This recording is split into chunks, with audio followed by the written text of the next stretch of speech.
লাইভে দুটো জিনিস গাইস, যেমন বই আর মানুষ, এগুলো কিন্তু পুরোপুরি না পড়া পর্যন্ত চেনা যায় না।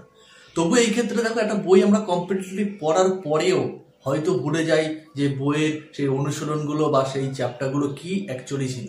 তো মানুষও সেরকম, তুমি একটা মানুষের সঙ্গে সারা জীবন চলছো, তারপরেও কিন্তু তুমি নিজেই চিনতে পারবে না যে এর মনে কি চলছে বা আমাকে নিয়ে ওর চিন্তা ভাবনাটা কি। হয়তো আমার সঙ্গে সে ভালো ব্যবহার করছে, ভালোভাবে চলছে, আমার কাছে সে বেস্ট ফ্রেন্ড হতে পারে, কিন্তু তার মনে কি আছে, সে অ্যাকচুয়ালি ভিতর থেকে আমার ক্ষতি চায় না ভালো চায়, সেটা কিন্তু চেনাটা খুবই দুষ্কর। তো আজকের ভিডিওটা আমি এই নিয়ে আলোচনা করব যে হয়তো তোমার লাইফে আনসাকসেসের পিছনে তোমার বন্ধুই দায়ী, বা তোমার পিছন থেকে তোমার কোনো বেস্ট ফ্রেন্ডই হয়তো তোমার এমন কিছু ক্ষতি করছে যার জন্য তুমি কিন্তু ঠিক সিঁড়ি বেয়ে সাকসেসের পথে উঠতে পারছো না। তো আজকে গাইজ যে ভিডিওটা করছি, তোমার লাইফের খুব ট্রেন্ডিং ভিডিও হতে পারে। অবশ্যই ভিডিওটি শেষ পর্যন্ত দেখো, আর আমার চ্যানেলের যদি প্রথম হয়ে থাকো চ্যানেলটা প্লিজ সাবস্ক্রাইব করো আর সঙ্গে থেকো।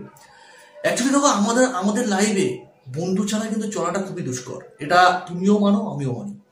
চলার পথ বলো, কাজের লাইফে বলো, একটু আড্ডা বা একটু তাদের সঙ্গে ফ্রি মাইন্ডে কথা না বললে ঠিক যেন দিনে কিছু একটা হয়নি মনে হয়। কিন্তু কার মনে অ্যাকচুয়ালি কি রয়েছে এ তো আর তুমি আর আমি জানি না। তো এমন হতে পারে যে হ্যাঁ, সে আমার সঙ্গে চলছে, সব ক্ষেত্রে আমি তাকে পাশে পাচ্ছি, সে কন্টিনিউয়াসলি আমার একটা ফোনে আর ছুটে আমার কাছে চলে আসছে। হয়তো এই ক্ষেত্রে আমি মনে করছি যে না, এ ভালো, এ আমার ভালো চায় বা আমার বেস্ট ফ্রেন্ড, কিন্তু সেও তো খারাপ উদ্দেশ্যে তোমার টাচে রয়েছে, এটাও তো হতে পারে। তুমি একবারই কল করছো, তোমার কাছে চলে আসছে, এ টু জেড সব সময় সে তোমার সঙ্গে রয়েছে। অ্যাকচুয়ালি এটা কি তোমার ভালোর জন্য? এটা কি তোমার ভালোর জন্য? তোমার টাচে রয়েছে, হয়তো তোমার সুযোগ পেলে এমন কোনো ক্ষতি করবে এই ধান্দায় সে রয়েছে। অ্যাকচুয়ালি এটাই হয় গাইস, কারণ দেখবে আশেপাশে অনেক সিনিয়ররা কিন্তু আমাদের অনেক ক্ষেত্রে সাবধান করে যে ওর সাথে চলিস না, ওর সাথে কেন চলছিস, ওর এইগুলো বলার মানেই আমাদের চোখে খারাপ হয়ে যায়। কারণ আমি জানি যে ও আমার সঙ্গে সব সময় থাকে, আমার মোটেও সে খারাপ করতে চায় না। কিন্তু সিনিয়রদের কথা সবসময় চলা বা মানাটা উচিত, কারণ তারা এক সময় আমাদের বয়সটা ক্রস করেছে। সো হয়তো তার মুখে হাসি মুখ, কিন্তু চোখ তো আর একটা কথা বলে, হয়তো তাদের চোখে সেই সবগুলো ধরা পড়ে বলেই তোমাকে সাবধান করে।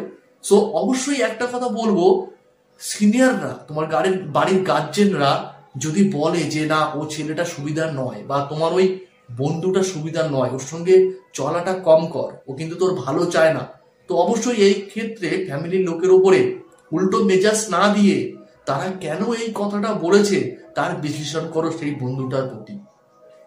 কারণ আজকে তুমি আফসোস করছো যে লাইফে আমি এত ভালো কাজ করছি, এত কিছু সবকিছু করছি, আমার সাকসেস কেন হচ্ছে না।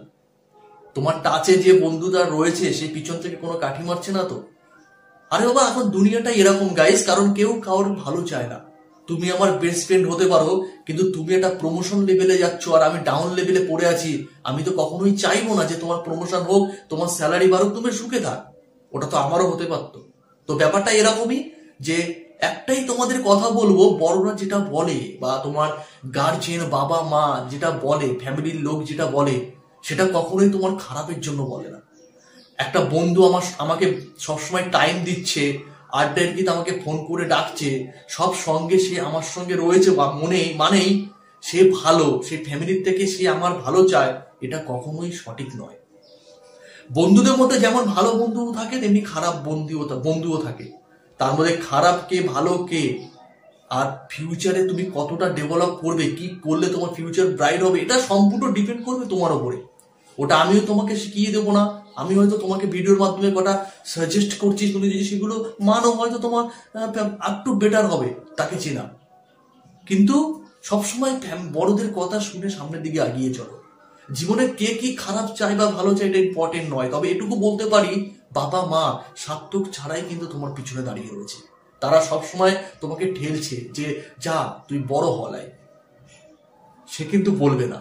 তো সবসময় মাথায় এই চিন্তাটাই করবে যে তোমার সঙ্গে যে বন্ধুগুলো রয়েছে, একটা হতে পারে বা দুটো হতে পারে বা পাঁচটা হতে পারে, তারা তোমার সঙ্গে কেমন অ্যাটিটিউডে চলছে, তাদের মনের তোমাকে নিয়ে কি চিন্তা ভাবনা, এটা আজ থেকেই ক্যাচ করা শুরু করো। সে হতে পারে, যেটা আমি প্রথমেই বললাম, সে হতে পারে তোমার বেস্ট ফ্রেন্ড, কিন্তু এও তো হতে পারে যে সে তোমার খারাপ চায়, ভালো মোটেও চায় না। ওপরের মিষ্টি মুখ পিছনের অন্য চিন্তা ভাবনা নিয়ে তোমার সঙ্গ দিচ্ছে। হ্যাঁ গাইস, সো অবশ্যই সময় থাকতে এইগুলো অবশ্যই ক্যালকুলেশন করো। পরবর্তীতে গিয়ে দেখা গেল এমন একটা তোমার ক্ষতি করে দিল সেই বেস্ট ফ্রেন্ড, তুমি আর পিছনে ঘুরে তাকানোর সময়টুকু পেলে না। সময় থাকতে অবশ্যই এইগুলো অবশ্যই জাস্টিফাই করো। চলো ভিডিওটা দেরি করলাম না, তো বুঝতে পারলে কি বললাম? যদি না বুঝতে পারো অবশ্যই ভিডিওটা রিপিট করো, আশা করি তোমরা বুঝতে পারবে। আর যদি ভিডিওটা হেল্পফুল হয় তোমার কাছে অবশ্যই কমেন্ট করে জানিও। আর তোমার মধ্যেও যদি এমন কিছু প্রশ্ন থাকে যে আমাকে করতে চাও বা এর সলিউশন চাও, কমেন্ট বক্সে অবশ্যই চিন্তা ভাবনা না করে টাইপ করে দাও। ভালো থেকো।